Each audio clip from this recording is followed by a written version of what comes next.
নিজেরা বিভক্ত হয়ে গেলে, ঐক্যবদ্ধ হতে না পারলে আমরা জাতি হিসেবে ব্যর্থ হয়ে গেলাম। আমরা জাতি হিসেবে ব্যর্থ হতে চাই না। একটি বলেছিলাম যে আমরা একটা পরিবার, সারা জাতি একটা পরিবার। পরিবারের মধ্যে নানা রকমের মতভেদ থাকবে, নানা রকমের ব্যবহারের পার্থক্য থাকবে, কিন্তু পরিবার একটা অটুট জিনিস। এটাকে কেউ ভাঙতে পারে না। আমরা যেন জাতি হিসেবে এই অটুট একটা পরিবার হিসেবে দাঁড়াতে পারি, সেটাই হলো আমাদের লক্ষ্য। তার সঙ্গে আরেকটি কথা বলেছিলাম, আবারও বলতে ইচ্ছে করে, সেটা মনে করি, বারে বারে মনে করিয়ে দেব।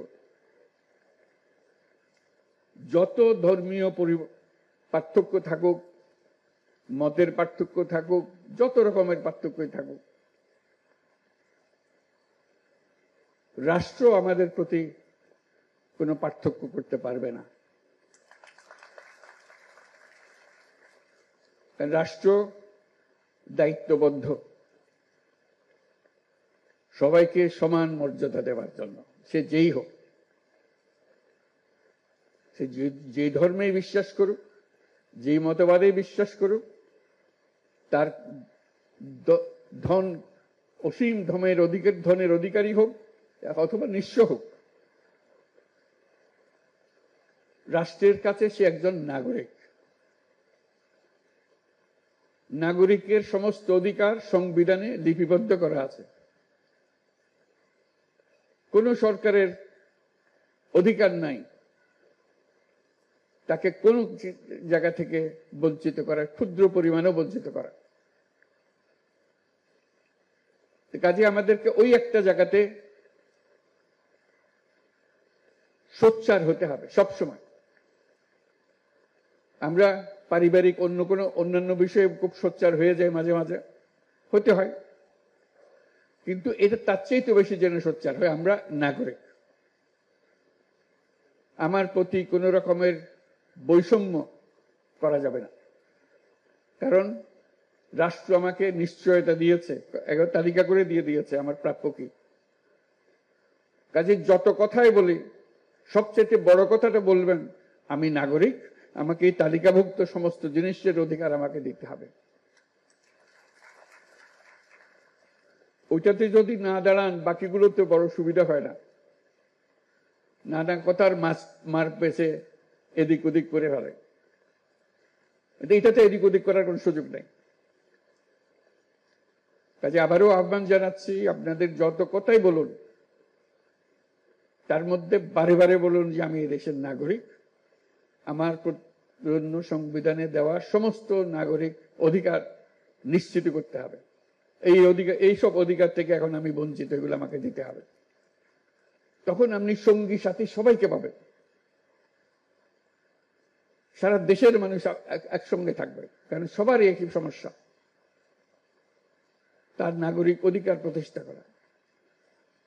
আমরা বারে বারে লাঞ্ছিত হই, অপমানিত হই, আমরা নানা রকমের বৈষম্যের শিকার হই, যেহেতু ওই অধিকারের প্রতি আমাদের নজর নাই বা হতাশ হয়ে গেছি, অধিকারের কথা আর মুখে আসে না। এখন আসতে হবে। আমরা যে নতুন বাংলাদেশের কথা বলছি, তার মধ্যে এটা সবচেয়ে গুরুত্বপূর্ণ বিষয়, যে সবাইকে সব নাগরিক অধিকার নিশ্চিত করা, সেটা যেন আমরা করতে পারি।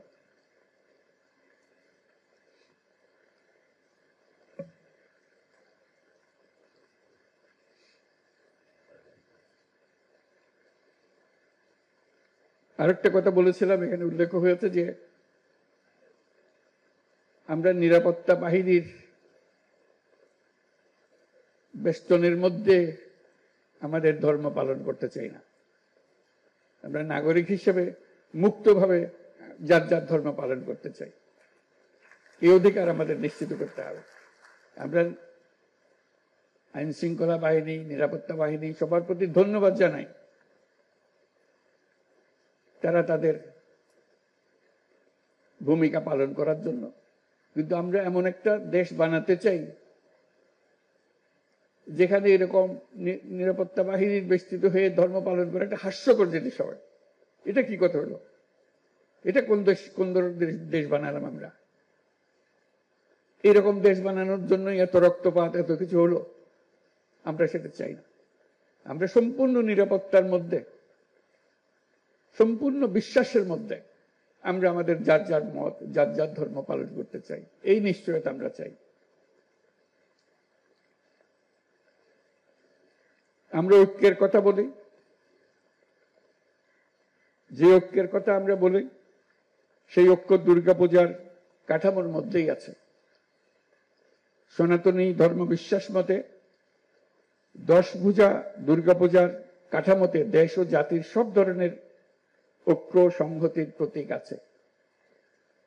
লক্ষ্মীর ধন সম্পদ, সরস্বতীর জ্ঞান, কার্তিকের বীরত্ব, গণেশের সাফল্য, 10 ভুজা দুর্গার অসীম শক্তি সম্মিলিতভাবে সমস্ত অশুভ শক্তিকে পরাজিত করে। এর মধ্যেই ঐক্যবদ্ধ হবার চিত্র আছে। জ্ঞান নিয়ে, সম্পদ নিয়ে, শক্তি নিয়ে সবাই যার যার শক্তি নিয়ে ঐক্যবদ্ধ হলে আমরা সব অশুভ শক্তিকে পরাজিত করতে পারব। কারো সাধ্য নেই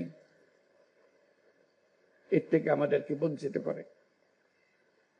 নিজেরা বিভক্ত হয়ে গেলে, ঐক্যবদ্ধ হতে না পারলে আমরা জাতি হিসেবে ব্যর্থ হয়ে গেলাম।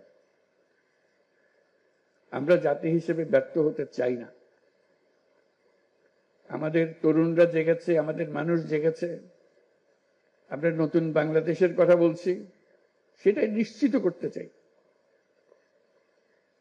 তা না হলে এত রক্তপাতের, এত আত্মত্যাগের কি ফল পেলাম?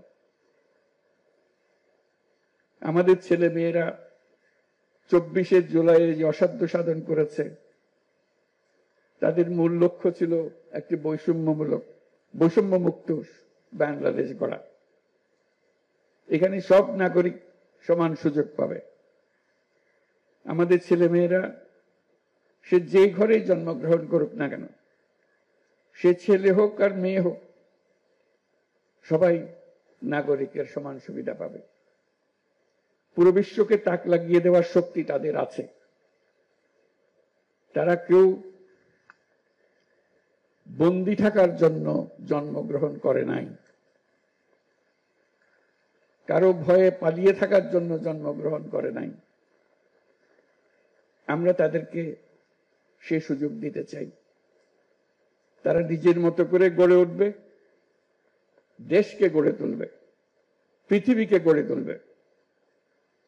আমরা এমন রাষ্ট্র গঠন করতে চাই, পৃথিবী আমাদেরকে অনুসরণ করবে। জুলাই গণ অভ্যুত্থানের মধ্য দিয়ে আমরা বৈষম্য, দুর্নীতিমুক্ত একটি সমৃদ্ধ দেশ গড়ার যে অগ্রযাত্রা শুরু করেছি, তার সফল বাস্তবায়ন করতে হলে ধর্ম, বর্ণ ভেদাভেদ ভুলে সকলকে একসঙ্গে কাজ করতে হবে। সব অশুভ, অন্যায়, অন্ধকারকে পরাজিত করে ঐক্য সম্প্রীতির জয় হবে। বাংলাদেশ এগিয়ে যাবে কল্যাণ ও সমৃদ্ধির পথে। সবাইকে আবারও শারদীয় দুর্গোৎসবের শুভেচ্ছা জানাচ্ছি। এবার মনটা শান্ত হলো যে আপনাদের সঙ্গে দেখা হলো দুর্গাপূজা উপলক্ষে। আপনারা সাক্ষী দেবেন যে আমি হাজির ছিলাম। এখন শান্ত মনে আমি জাতিসংগীত দিকে রওনা হতে পারবো।